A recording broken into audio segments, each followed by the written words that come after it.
Hey guys, welcome back to another video, and today we're talking about this.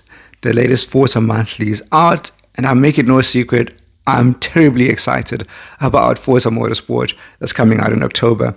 So I'm actually I'm bad with this. I'm actually following all the news, watching what's happening. And if you're following along with me, I think you've already seen that there've been a lot of track announcements that have been going on. I'm sure we're going to get a lot more because I think we've only had a few to date. I can think of Kyalami, they've already announced. There's another track I think as well they announced last week, which is great. And obviously in the Forza Monthly, they announced Grand Oak, which is a fictitious circuit. Let's just get right into it then. So I'm not sure how I feel about fictitious circuits, to be honest.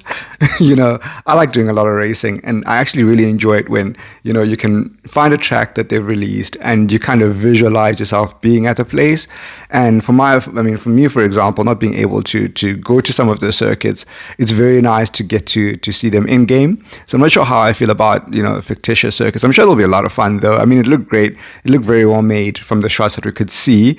So I'm just looking forward to just seeing and they said it's a driver's track, right? So that should be fine. So yeah, not too much thoughts from my side about that. I'm neither excited nor neutral about it, but I'm just neutral about it. So yeah, but it was good to see. But it's good to see the developers putting a lot of effort to build up tracks. But so we'll see how it is. Looking forward to racing on it. The second thing, obviously, they've been talking about a lot is the new cars. And they're releasing car lists, and I think they're talking about the 500 cars that will be available at launch, which is awesome. And again, but the one thing I've already seen is you're getting a lot of these 2020 and before cars, a couple of 2021s, I think.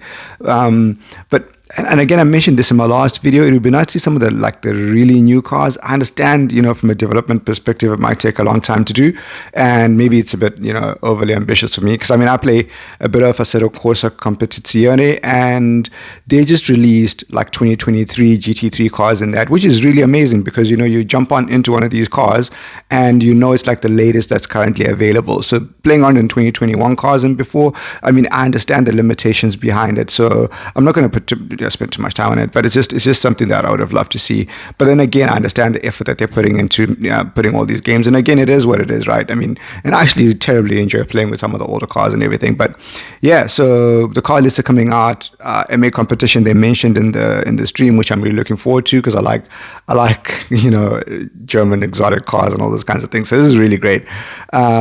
So yeah, new car list coming out. Another thing which they talked about in the live stream, and I think which was really the focus of this live stream, was multiplayer. And it's good to see that they're going to be introducing some very strict driver ratings, it looks like. They talked about the FRR.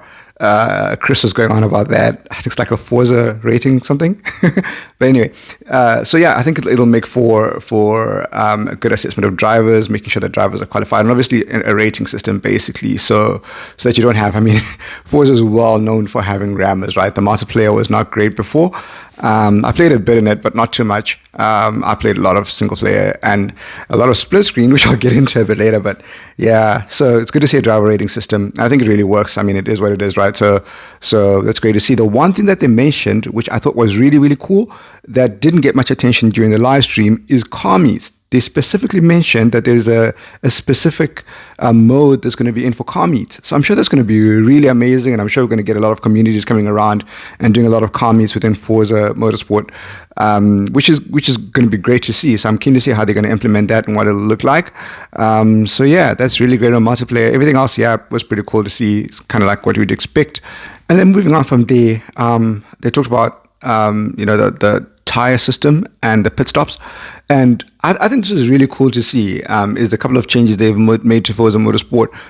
If you looked at the graphics on the screen, you could see that it was very nice to see how many laps you've got left when you've got fuel loads, and that you can manipulate those, like what kind of a load you start with, taking into account the pit stops you're going to make. I can see a lot of endurance races going on within Forza Motorsport, which is really nice. And also, the other thing I noticed, I don't know if you guys noticed this, but at the bottom left-hand side, where if you play Forza Horizon, you'd have noticed where Anna normally is. the chat was there, which is like what you have in Forza Horizon 5 and the Horizon series. And you're going to be able to send messages live during a race via like an Anna type system. I think that's really great. Like I enjoy doing that. Like, I'm a scumbag when you're playing in Forza Horizon and you're in the lead and you start sending spamming everybody with messages. I don't know if any of you do that, but I do that a lot. So I'm a scumbag. So that's probably going to be really cool to do as well within Forza Motorsport. You can do that before, so that's really great. And then just while we're on that as well, the pit animations. Oh my gosh. Okay, we actually now have proper pit animations where as a car drives in, it's not just a black screen that just says, okay, you're in the pits, but now there's actually a pit animation that you can see. Also, it actually looked like while you're driving into the pits, you can make a bit of changes to your tire setup. I mean, your pit stop tire choices, which is really nice to see as well. So good to see that the pit stops are going to not just be like a novelty where you just go in and just, you don't see anything that's going on. But it was nice to see that there's going to be a pit animation. Just playing a bit of F1, it would have been nice to see where you're actually in the car, because I like, you don't feel like a real driver, right?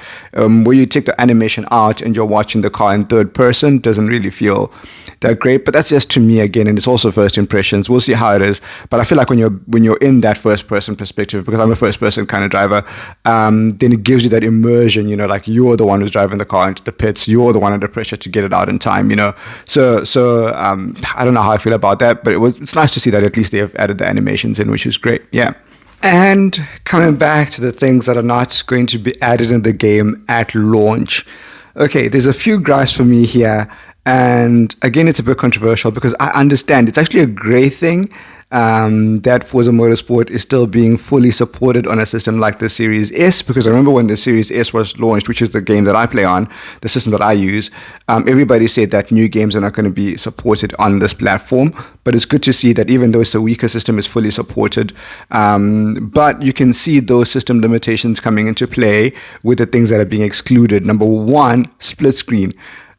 I don't know. Again, it's one of those things where it's like, I understand the system limitations. And again, I don't like, F1 has split screen, but you find that if you're playing on a Series S and you put it into split screen, then you get grainy graphics, which I don't like. So, but then again, I've got kids, right? And they love playing Forza Motorsport split screen. And now that it's not going to be included at launch, it's just one of those things. But I guess it is what it is, right? If you want the good graphics, you got to make some sacrifices somewhere. And the team had to. And split screen is gone. It is what it is. Let's just get over it. But I'm sure some of you will probably be very upset about that. But anyway, Forza Horizon, for example, doesn't come with split screen. So, hey, it is what it is. And the second thing, multiplayer spectating. Again, it's one of those things. I'm sure it's you too. And again, I understand the reasons that he mentioned, that you get some people who come in, they're taking player spots, but they're not actually playing. They're just spectating. I understand like in full-on lobbies, that can be a problem. Sometimes, I mean, jumping into Forza Motorsport, it never had full lobbies, but I can understand the reasoning behind that. So yeah, it is what it is. Those are the two things that I can remember off the top of my head that kind of stuck out to me, that they're not going to be in the game at launch. But yeah, but overall, I think it's fair enough, right? Their reasoning is good, and I also understand, I mean, the graphical limitations, it is what it is. So yeah. And then the last thing is the upgrade system. Now, even when Chris was asked this question, he kind of started a little bit, and he mentioned that it is complicated. And I guess it is, so I don't understand it. So I think it's something that we're going to have to actually, experience in the game to understand exactly how it works. Maybe some of you do. You can hit me up in the comments and let me know. But yeah, I mean, there's, some classes in some race types you can upgrade and some race types you can't, which are like spec series. But yeah, I think that's something that, I mean, when the game is launched, you're going to have to play around with it a bit more to understand exactly how the upgrade system works. I know some of you are actually putting, I watched a couple of videos of people talking about Forza Motorsport becoming like an RPG. So I don't know. I can't answer that, but I'm very keen to see how it's going to be implemented.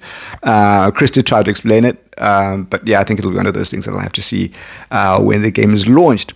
But yeah, that's it, guys. So I'm really looking forward to Forza Motorsport. I'm keeping up to date with the news. Are you guys keeping up to date? Because yeah, there's a lot of stuff coming out, and I like this kind of like hyping up they're doing. I can understand what they're doing. It's all marketing, right? Before, I remember the day when a game would just be launched and bam, you just get the game. Here's Forza Motorsport. But nowadays, it's like, yeah, we take you through the whole journey, and we do a lot of teasers to get you to buy the game, right? So, but I like it. So that's just me. I like it, and I can't wait till October. And it's good that it's actually being released, because I mean, it was supposed to be released a lot earlier, right? So good that we're actually getting the game. Can't wait for October. Can't wait for Forza Motorsport. So yeah, guys, that's it from me for today. If you like this kind of content, hit the like button, subscribe, and yeah, keep up to date, because I'll definitely be in it for Forza Motorsport when it comes out. Until next one, peace out.